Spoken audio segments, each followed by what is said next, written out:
Last week we did the worst 5 phases in Star Wars Battlefront 2, so it's only fair that we show some love to the best phases to attack this week. The 5 best phases to attack is coming up next.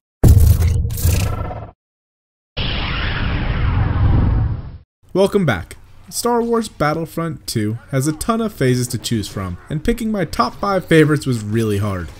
Overall, I like the maps in this game, which is why I still play it a lot, and overall, I enjoy almost every phase. Like the worst attacking phases list, I only allowed myself to pick one from each map, so this isn't going to be how much I love Yavin and Tatooine. Actually, I don't think Tatooine even made the top 5, now that I think about it. Spoilers! And this is my personal list, so I'm sure someone will disagree, and if you're that someone, put your list in the comments down below, and stay tuned till the end because I'll add some recording bloopers. I'm sure there will be a few. For everyone watching this video, it's time we connect, regardless of your system. So last night, I decided that we're going to take over StarWarsGaming.net's forums. There's a link in the description down below to go directly to the forums and to the post. You'll want to sign up to make an account. It's pretty simple. It does ask you to do some math, which kind of hurt my head, but once you have an account, post your gamertag and system in the Greeny Weenies thread found in the general tab, and on Tuesdays and Thursdays after the streams, I'll update the first post and add everyone's gamer tags. That way, you can find a list of friends to play with regardless of your system. You'll also know they're super cool because they watch this channel, and we're all super chill here. On to the list. At number 5, we have my favorite map, Yavin, and specifically Phase 3. I really enjoy this map a lot.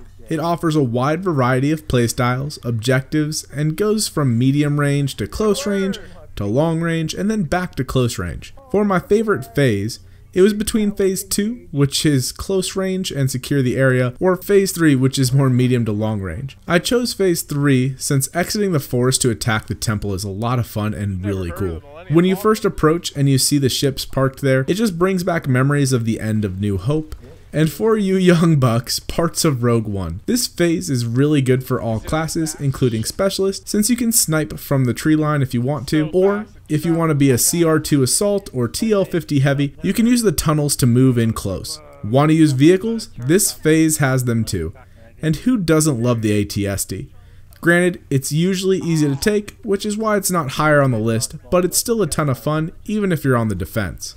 Coming in fourth, we have Hoth Phase 2. I hear your groans, hear me out. So this is the way a choke point phase should feel. If you look at the design of Hoth Phase 2 and Naboo Phase 2, they are identical in layout, only Hoth is done right.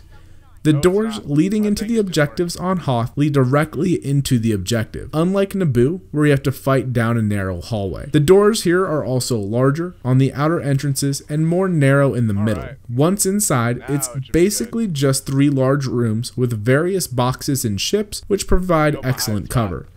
Again, this phase can fit any playstyle. Snipers can snipe from outside the 2 objective doors. Close range aggressors can get in and wreak havoc. Officers can do officer things like get heroes. Once inside, the map also feels good and is fun to play. Attacking teams have quite a few flanking options when pushing from one objective to the other, and there's a reason this is the blast phase for this map. It's very well designed. Third, we have Starkiller Phase 1, again with the groans. This is the only attacking phase that isn't the dark side attacking on this list, and one thing you'll notice as we go through this list is the phases that I love are open enough for specialists to be effective, but diverse enough for the other classes to do extremely well. Starkiller Phase 1 is no different. There are plenty of vantage points for the specialist to snipe from, and there's also enough ships and debris laying around the other classes can move in cover and get in the enemy's face. The 2 objective points are Sabotage, which is always my favorite game mode and usually leads to the most exciting play, and more importantly, no never-ending overtimes. The objective points are also catty-corner from each other and have completely different layouts. One is easily sniped, and the other requires players to play pretty aggressively to take. There are also tunnels you can use to get around the map, which adds some interesting flanking routes if you're not afraid to go out of bounds for a while. For my second favorite phase, and the only Walker escort phase to make this list, we have Phase 1 of Naboo.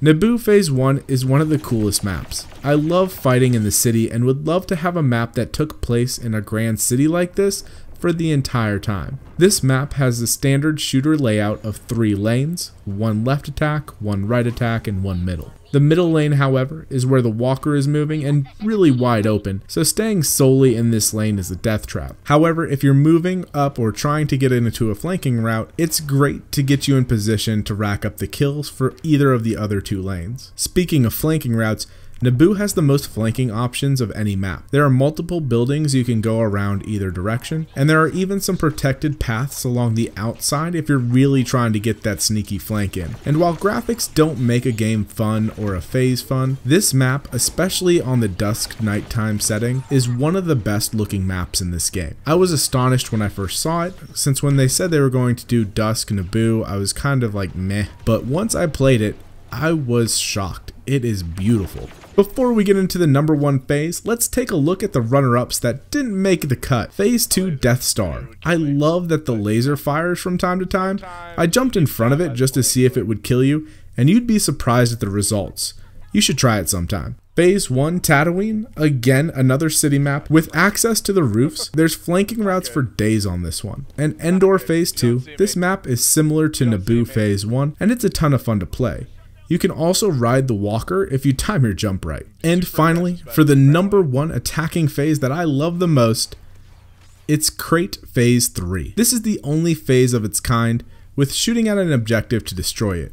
It doesn't require the team to take or hold a base, secure an area around it, but all you have to do is shoot at 3 pillars. This is a great idea and one that I would love to see more widely used as the new maps come out. It's casual friendly since you don't need to interact, but it can be hard to do if you're on a passive team. Also, the doors at the rear of the map close as your tickets decrease. This makes the map even harder the longer it goes on, which is a great challenge even for aggressive teams. The map layout is also a ton of fun, again with the 3 flanking routes, which is pretty standard for shooters and balconies you can rain death from on the defending team. I really like this phase a lot, and being so unique, it's what really put it in the number 1 slot. If you enjoyed this video, give that like and subscribe button a click if you haven't already. Also, share this video with your friends on any social media platform, and if you're on Twitter, tag me in it. My Twitter handle's on your screen now, and we're also on Patreon. I hope you guys have an amazing day, and I'll see you in game. And for you young bucks, and for you, Jesus.